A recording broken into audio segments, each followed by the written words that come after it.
Hey folks, Dave here. Welcome to my critique of Cave Story.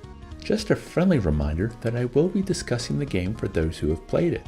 If you haven't and are worried about spoilers, please pause the video and go play the game before returning. For everyone else, let's continue.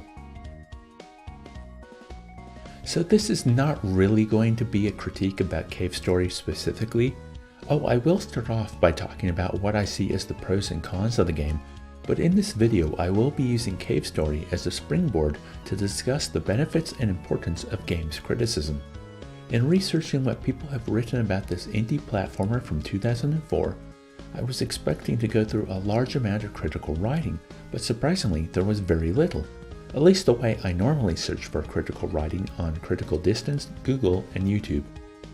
The pieces I found were of mostly a high quality, especially the YouTube videos, and that will come into play later on.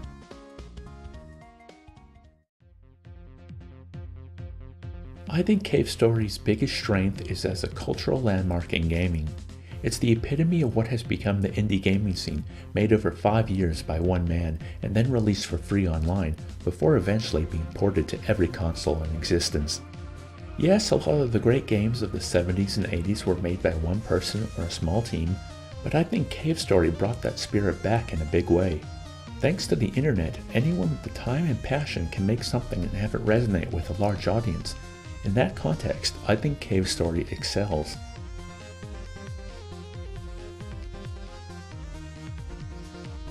I also love its interconnectedness.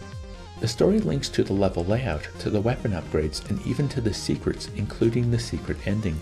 It's all cohesive. That makes individual elements difficult to criticize because the whole of the game is like a finely tuned machine, and taking out one piece and describing the problems with it can have a knock-on effect for every other aspect of the game. Maybe that's why criticism of Cave Story is so scarce. Fans of any game seem to have difficulty with the idea that you can love something yet still describe the faults you find in it. Heck, in my experience, doing so usually strengthens your love of it, as you've admitted that it is not perfect, but in doing so, what it does right can shine even brighter.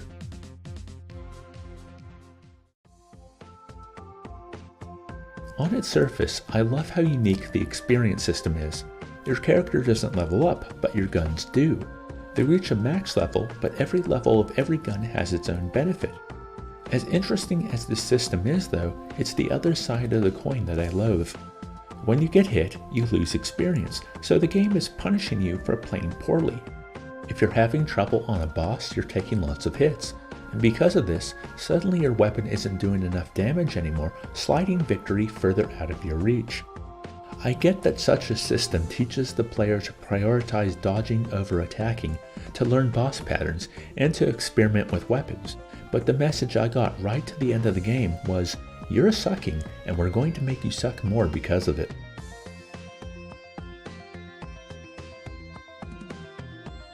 I love the characters of Cave Story. They're cute, and yet their motivations and what they go through can be quite tragic. I won't say that I found myself caring about their plight past wanting to complete the game, but I could see how characters like Sue, Curly Brace, and Balrog have endeared themselves to fans. I would say I felt sorry for Misery at the end, but once she gets possessed for the final fight in the boss rush, the frustration involved over how many times it took me to finally complete it had me caring a lot less than I initially did.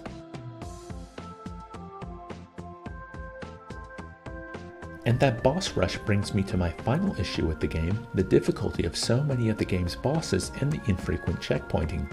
Now I realize I am saying this as a player in 2017 who no longer has the patience for games that require a prolonged test of skill between safe havens, so to complain about a lack of checkpointing in a 2004 game seems petty. I admit this is a personal bias. The difficulty of the bosses, especially that final gauntlet, sapped all enthusiasm I had for the game. It's one reason such a short game took me a few weeks to finish. I didn't want to return to it. I actually considered ending my play session with a bad ending, fleeing the island with Kazuma, but the desire to finish the game properly so I could talk about it with greater understanding prevailed.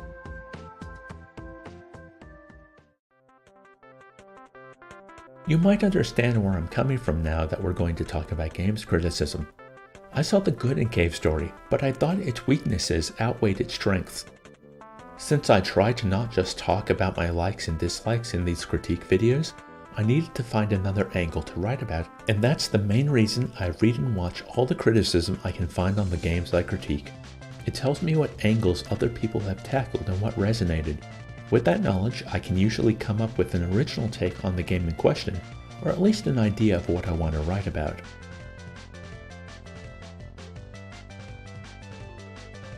Upon doing this with Cave Story, the many attempts required to beat the final boss rush still fresh in my mind, the overall impression I got was not only how beloved the game is, but deconstruction as to why. There was discussion about how the different endings and weapon upgrades play into the game's central theme of not accepting power that is not yours, as that is the easy way out. There was analysis of the early level design and how it teaches the player through its layout instead of tutorials or cutscenes. And then there were videos just praising certain levels of the game in particular. I'll link to a few of these videos in the comments. What this did is make me see the game in a whole new light. I haven't forgotten my frustrations, but I can see where the people that love this game are coming from. I have a more complete picture and appreciation of Cave Story, and if I ever was to play through the game again, I think I would be more forgiving of its faults as I would be focused on everything talked about in these videos. Seeing my reaction to Cave Story was more negative than positive, I have no idea if I ever will play the game again, but I will say the idea that I might is not completely ridiculous.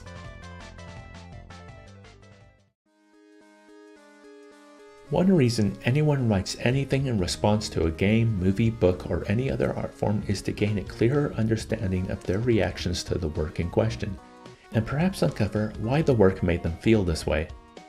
The more writing on any work you read, the more differing perspectives you come across, even if you start to see patterns emerge with opinions about certain aspects of the work. Cave Story helped me rediscover how positive an experience it can be to listen to those who feel differently about a work than you do, and why that is. I still don't think fondly of my time with Cave Story, but I'm glad I played through it, if just to discover why it's such a beloved classic. Thanks for watching.